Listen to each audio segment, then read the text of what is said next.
His grandfather Antonio was a wealthy man, and he made a fortune by establishing a chain of movie theaters across America. He grew a small business into a multi-million dollars enterprise, and he is an example of a self-made man who went from rags to riches, and he used to say that money doesn't grow on trees, and he taught his children and grandchildren to be honest and true value of money.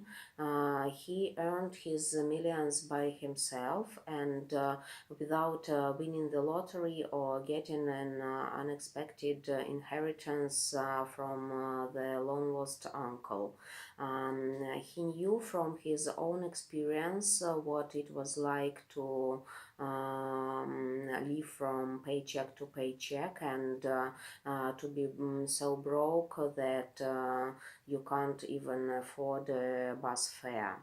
That is why he was a reasonable spender, and he preferred investing money rather than wasting money on luxury cars and fancy boats that cost a fortune. He never threw the money down the drain.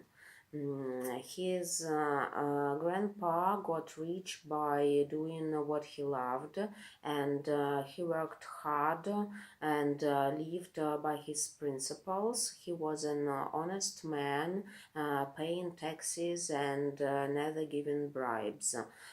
He was also a generous man. He donated a considerable amount of money to build schools in the poorest districts, and even though he never got a college degree, he strongly believed in education, and he used to say that money spent on education is never wasted.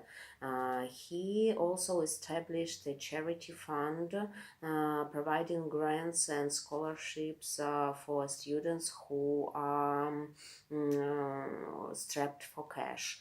And he also made frequent donations to support business programs for immigrants.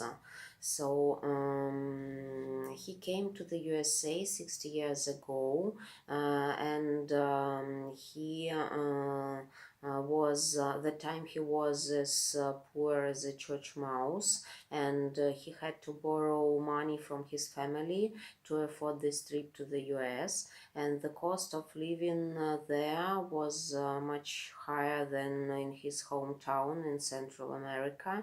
And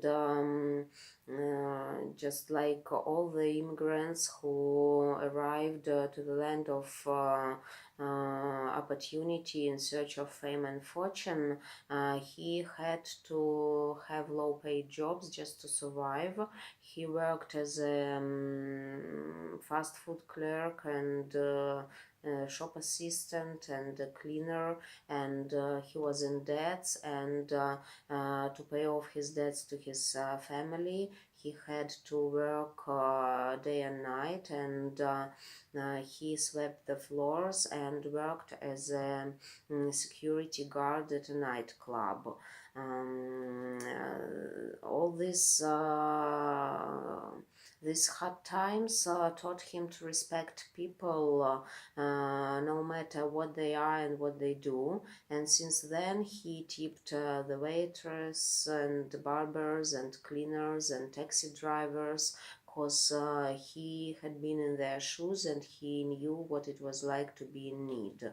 Um Once he was out of debts, he started saving money by depositing it to his bank account. And around that time, he met his future wife, but he was shy to approach to her. So he applied for a job in a movie theater where she worked to be able to see her more often.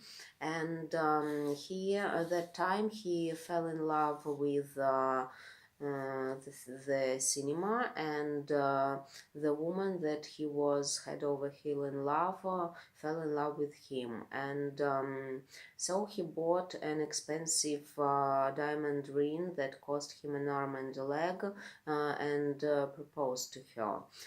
They soon got married, and then he got promoted to a cinema manager, and was able to afford a car and a bigger apartment for his family.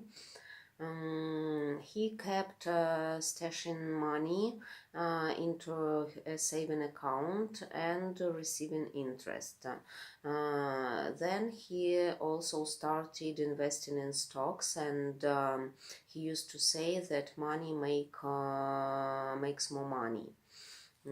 By the late 1980s, he saved enough to start up his own venture, and so he left his job and took out $50,000 from his bank account, and also cashed out his stocks and became an owner of his business.